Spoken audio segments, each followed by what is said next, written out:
Presentation made before the Lessons Learnt and Reconciliation Commission by a member of the clergy from Mankalam revealed that a large number of children were forcibly conscripted by the LTTE during the final stage of the conflict. Vala Irumadam is a village situated just north of Mullaitivu in the no-fire zone, and its church, St. Mary's, was the last refuge for children brought there by their parents, terrified that they would be forcibly recruited by the LTTE to fight the last stages of their war. Father James Pattinada was a resident priest at St. Mary's and a witness to this heinous crime. I am a priest for the last 40 years. I have been working mostly in Jaffna Diocese and especially in Valney region. I have been in many parishes and institutions, and now I am here in this Mankulam parish. In fact, in December 2008, we were dislocated from Mullaitivu parish, Mullaitivu town, and we ended up in Valayamadam. So we got, of course, information through the grapevine, that tigers are going to raid the place. So we told the tigers also not to do that because there will be violence. In fact, I was the one in charge at the time of the parish. So I announced at least 7 times in the public address system of the church, which of course was broadcast right around the church compound also, that tigers are going to raid and this is not the place, a place of worship. So this is a place where they come and find some consolation, some solace. And we also knew from these youngsters who were hiding here that they are going to fight back. So we knew that there was going to be a fight inside the church as well as in the compound. Tigers raided the place, surrounded the whole place with their heavy vehicles and thousands of soldiers with their guard, and captured these fellows and went. These children ran into the church. All of them were there cooped up inside the church. They had to just open the door and just grab out people and take them out. Easily the number would be around 600 or so. It's a very foolish thing because the last stages of the battle, I think it's somewhere around March 20th or so, around that time. Anyway, after this one, I heard that they were put on the lines after a few days of training. They were put on the lines. There was nothing that Father James could do to stop the LTT abducting children. There was nothing that their parents could do either. Niruba recounts the ordeal of her abduction. She was only 15 at the time. என்னுடைய பேர் நிரூபா. எனக்கு அந்த நேரத்தில் வயசு 15. அம்மாக்கள் என்ன படிக்கிறதுக்குன்னு சொல்லி தான் கொண்டே ஃபாதரோட சர்ச்சில் விட்டுருந்தவியல். வளமை போல அன்றைக்கு நிற்க இயக்கம் பிடிக்கிறா தகவல் கிடைச்சி தன்னாப்புல நிறைய பேர் ரவுண்ட் அப் படிச்சு நின்றுட்டோம். அப்போ ஒருவருக்குமே ஒன்றும் செய்யலாம போயிட்டுது. அரைவாசி பேர் கோயிலுக்கு போய் உள்ளட்டு நின்றுட்டினோம்.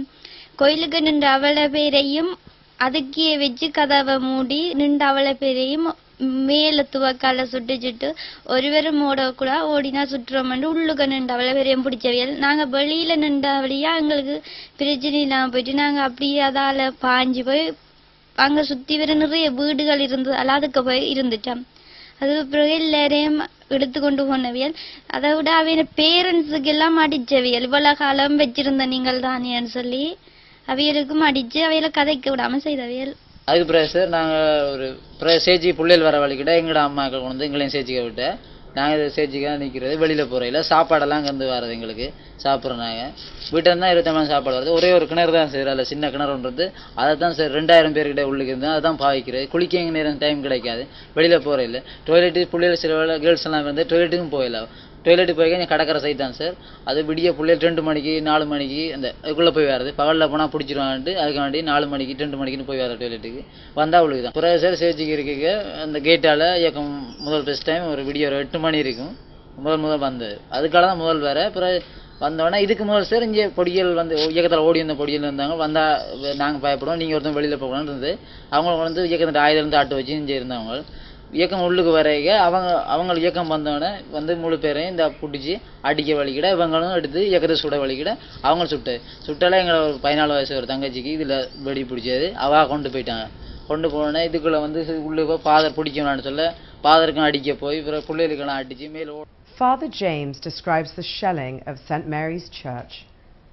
Well, on April 20th, yes, no, sorry, 21st, they came and asked all the priests living in that area, in the church compound, St. Mary's Church, Valayamuda, and wanted us to go into Mullivaikal. We said no, so we refused to vacate. We knew the reason why they were asking, because on, I think, 19th or 20th of April, army had surrounded Pokkana village, and the next village would have been Valayamudam, where we were. So they wanted us all to leave before that. We normally have mass in the morning.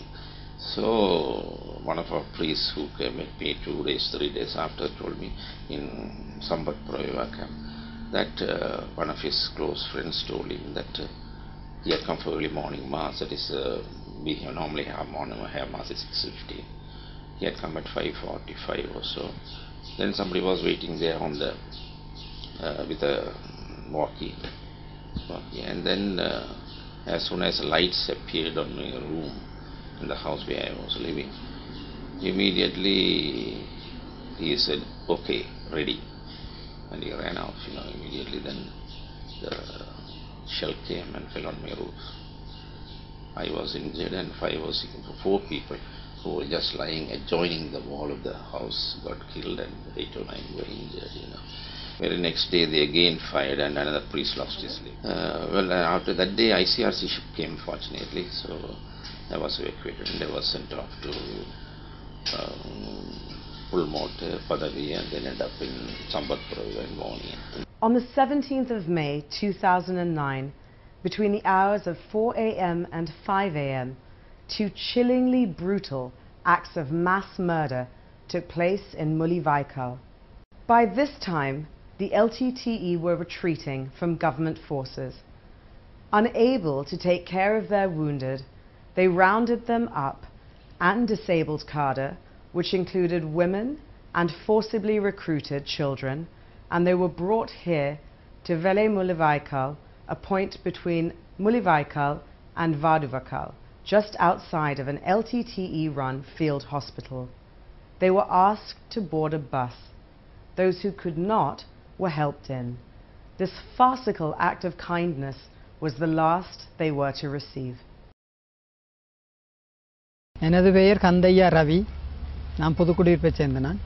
இந்த யுத்தம் நடந்து கொண்டிருக்க அப்படியே கட்டங்கட்டமாக புதுக்குடியிருப்பில் இருந்து முள்ளிவாய்க்கால் வெள்ளாமுள்ளிவாய்க்கால் வரைக்கும் நானும் எனது குடும்பமாக வந்து சேர்ந்தோம். வந்து சேர்ந்து நான் முள்ளிவாய்க்காலில் இருக்கிற போது எனது ஒண்டவிட்ட சகோதரர் ஒருவர் காயப்பட்டு இப்படியான ஒரு ரோசா வசுக்குள்ளே இருந்தார். நான் நேரில் சென்று போய் பார்த்துட்டு அங்கு அதை பராமரித்து கொண்டிருக்கிறவர்களை நேராக போய் கேட்டேன். என்னுடைய சகோதரர் இருக்கிறார், அவரை நான் எடுத்து வீட்டுக்கு கொண்டு போகலாமான்னு சொல்லி. அப்போ அவர்கள் சொன்னார்கள், ஒரு 2 நாள் பொறுங்க, பிரச்சனை இல்லை, எல்லாரையும் உங்கள் ஆக்கள்கிட்ட திரளாமன்னு சொல்லி. அதை நான் மட்டும் கேட்டதுண்டில்லை, அங்கு நின்ற ஏனைய உறவினர்களும் அதை கேட்டவர்கள், அவர்கள் கொடுக்கல. அதுக்கு பிறகு மறுநாள் 16ஆம் தேதி காலையிலையும் நான் சென்று போய் கேட்டேன். கேட்க அவர்கள் சொன்னார்கள், சரி பொறுத்த நீங்கள் இன்னொரு 2 நாள் பொறுங்க, உங்கள்கிட்டயே திரளாம் சிக்கலைன்னு சொல்லி. சரி அதையும் கேட்டுட்டு நான் வீட்டுக்கு வந்துட்டேன். வீட்டுக்கு வந்து அடுத்த நாள் அதிகாலை ஒரு 3-3:30 மணி போல் இருக்கும், பாரி ஒரு வெடிச்சத்தம் கேட்டுது. பாரி ஒரு வெடிச்சத்தம் கேட்டுன்னு சொல்லி பார்த்தால் சனம் கல்லூலமாக ஒரே குயாமாயாண்டு ஒரே சத்தம். பார்த்தால் ஒரே வெளிச்சம், ஒரே புகை, பகல் மாதிரி வெளிச்சமாக இருக்குது. தொடர்ச்சியாக நின்ற வாகனங்கள் எல்லாம் வெறிய வலிக்கிட்டோன்னா நல்லா விடிஞ்சோன்னு பார்த்தால் ஒரு 6-6:30 இருக்கும். சனம் எல்லாம் இராணுவ கட்டுப்பாட்டு பகுதியை பார்க்க ஓடிக்கொண்டிருக்கு. அப்போ நாங்களும் இனி இருந்து பிரியோசனம் இல்லை தானே, நாங்களும் சேர்ந்து அப்படியே வந்து இந்த ரோசாவசை வந்து பார்த்தா அங்கே எல்லாம் பிளாஸ் பண்ணி ஒன்றுமே பார்க்கக்கூடிய நிலையில இல்லை. அதில் நின்று எங்களால் அழுது போட்டு தான் போகக்கூடிய மாதிரி இருந்தது. A few hundred meters from the first bus that was exploded was another bus full of LTTE casualties, wounded and disabled cadre, and civilians who had been forcibly conscripted. They thought they were retreating from the front lines. Sachi Kumar, an ex-LTTE combatant who was at the scene, describes what he witnessed. என்னோட பேர் வந்து சசிகுமார். ஏன்னா சொந்தம் வந்து வள்ளிகுணம்.